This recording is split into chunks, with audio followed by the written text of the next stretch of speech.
Hello everyone, it's Daniel with your Pokemon Sword and Shield news updates. Did you know that Sword and Shield's Galar region is based off of the United Kingdom? I know, right? I had no idea. Were you guys hiding this from me the whole time? Did you guys know this and you didn't tell me? Galar region is based off the UK? What kind of ludicrous news is this? Well, apparently it's a news article on nintendosoup.com, and I think the most surprising thing about this is that this is actually a news article, and the second most surprising thing about this is that I'm recording a video about this right now. But there's a few things that I do want to touch on and a few things that I do want to watch in this video. So bear with me while we go on a UK-based adventure. Here we go. So apparently in an interview, James Stern's worked on the Pokemon projects before, like Battle Revolution. Really? Wait, on 3DS? Pokemon Battle Revolution on 3DS. Wait a minute, that doesn't sound right. Pokemon Battle Revolution?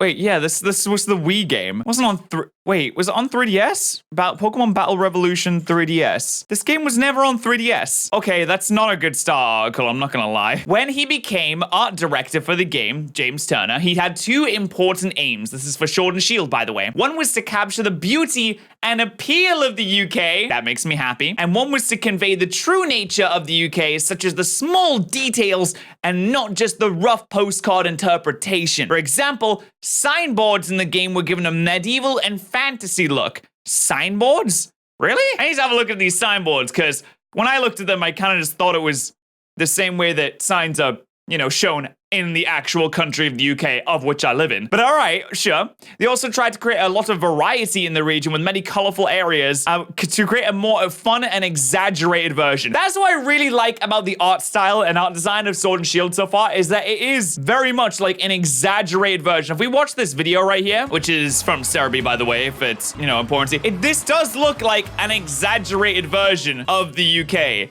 As we walk around here, I will explain in which the ways. We have the more old-timey buildings here. We have the signs that look very, very, very similar to what the UK signs would look like. We have, it looks like this is, okay, that's not a semi-detached house, but I thought it was for a second.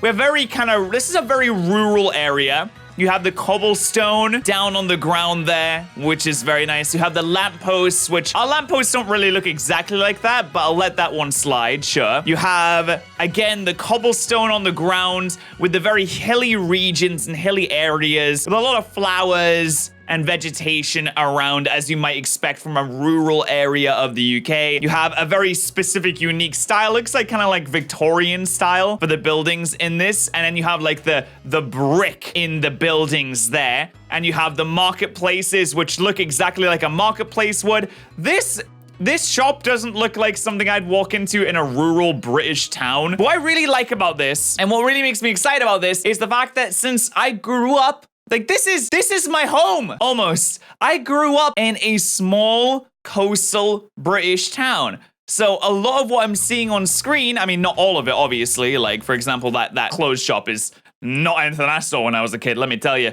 But a lot of what I'm seeing on this screen here with the kind of hilly backdrops as well, it reminds me of when I was a wee boy growing up in Northern Town, and it just makes me happy. Look at this. Honestly, this backdrop, even though the textures and the quality isn't great, I mean, the quality of this video is 480p, so not really the best in the world to begin with, but the textures aren't fantastic either. But like, the overall design and style makes me really happy. I have been to places that look exactly like this.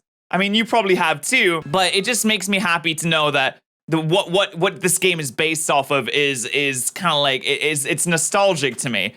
And also, I wanted to watch this video in which James Turner goes over the inspiration for the Galar region. I wanted to hear him like talk about it, honestly. On other spin-off Pokemon games like Pokemon Battle Revolution and Pokemon Patterrz. Pokemon Battle Revolution! On 3DS, apparently. This is Patterrz. This is on 3DS. The article must have got them mixed up because Patterrz is on 3DS. Battle Revolution certainly is not on 3DS. Working on a different project, and they were beginning development on what would become Sword This is so perfect. Like the hilliness of this. You got the differently colored fields. You've got the wind farms in the distance. I wouldn't say we really have like hay roofs anymore, but then in the rural areas, you're gonna see a lot of sheep and fields and things like that.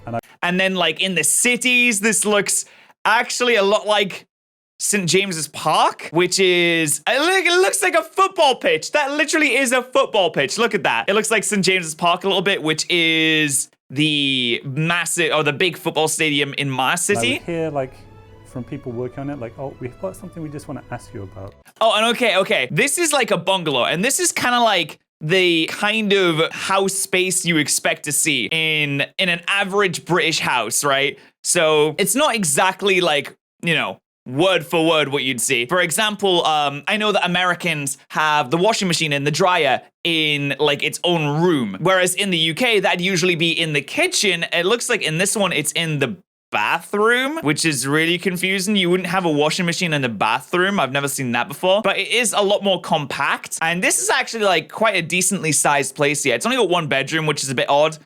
But in terms of like a UK house, like everything seems a lot more compact than what you're probably used to, because we don't have a lot more space. If you're American, I'm saying this like talking to Americans. If you're European, if you're British, you probably understand. Yeah, this looks like a house, right? Like you come in, you got your welly boots, you got your umbrellas, you know, to protect yourself from the rain. You go into the kitchen, you got the kettle. Where's the kettle? Where's the kettle? All right, hold on. I have a problem here. Where's the kettle? I have an issue with this. I have an issue with this right now. Where's the bloody kettle? And I don't see it. You got your dining room table, and then you got your living room, in which you might have your wee dog laying there. Very nice indeed. I like this. This is very cute. What I was doing, and yeah, it became pretty clear that they were thinking about England, and they wanted my opinion about. Oh, and then you have the, of course, like the more Victorian era, kind of almost steampunk vibes from that one city.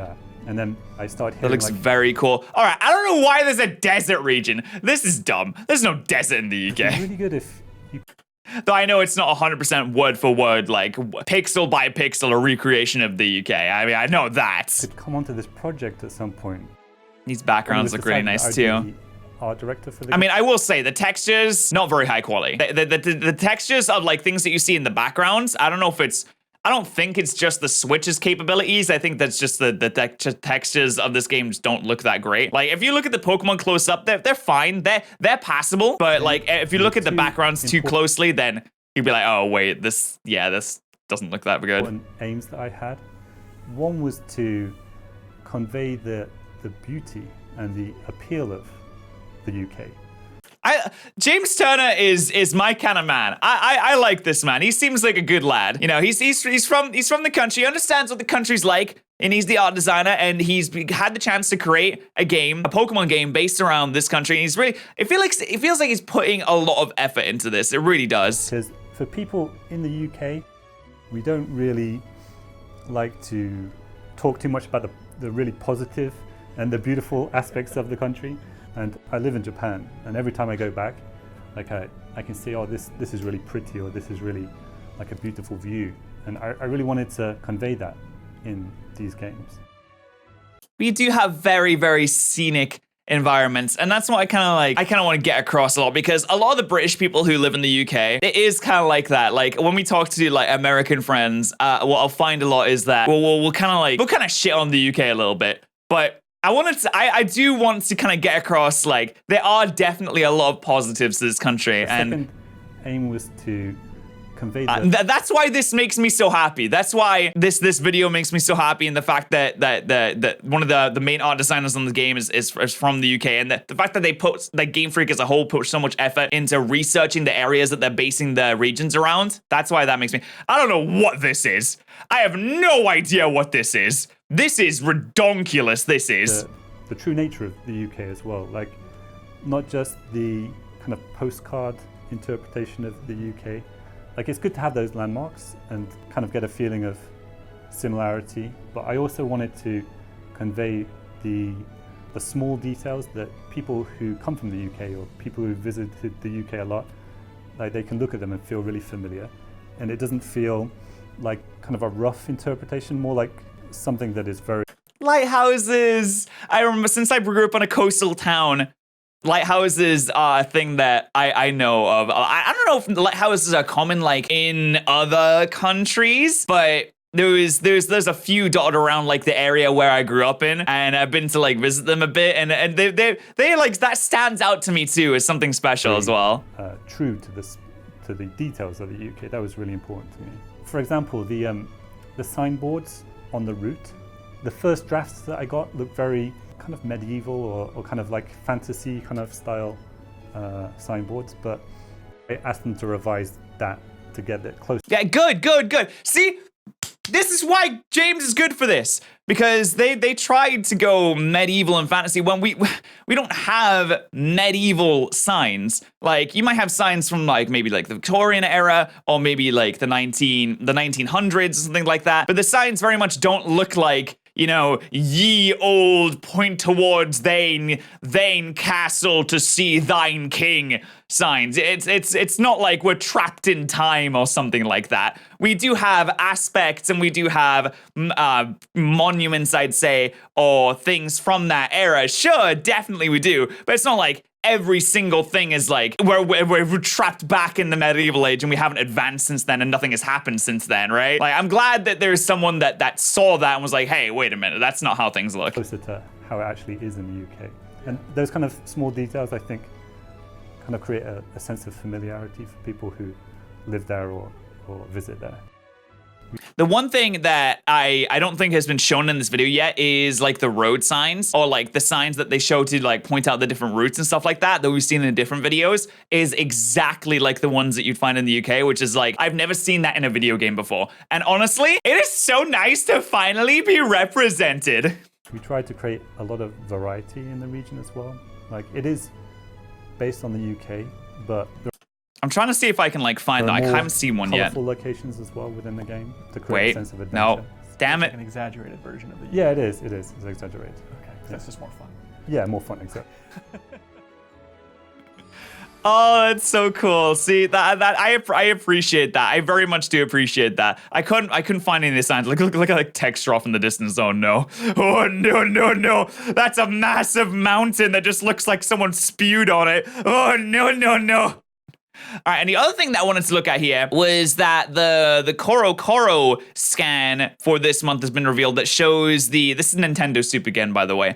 It's also on Cerebi, that shows the map of the wild area. So you can actually see the wild area like right here. So you have like it actually looks like a really expansive area. My main thing is that it doesn't matter how expansive your map is and how big it is. That is irrelevant compared to the actual content in the game. You can have a map that is as big as you want. It can be 70 miles, 100 miles. It can expand an entire country. It doesn't matter if you have nothing to fill it with. In fact, it's just empty space that you waste time running around if you don't have anything to fill it with. So I hope this wild area has a lot of content. It looks like you have a lot of kind of wet areas. You have a lake area that has an island in the middle. You have another wet area here, another wet area here. It looks like you need to get surf to traverse along there.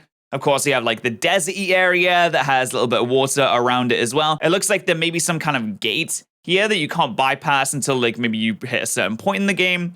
Maybe there's another gate here that you can't bypass. Maybe certain areas of the wild area unlock as you progress through the game. That would make sense.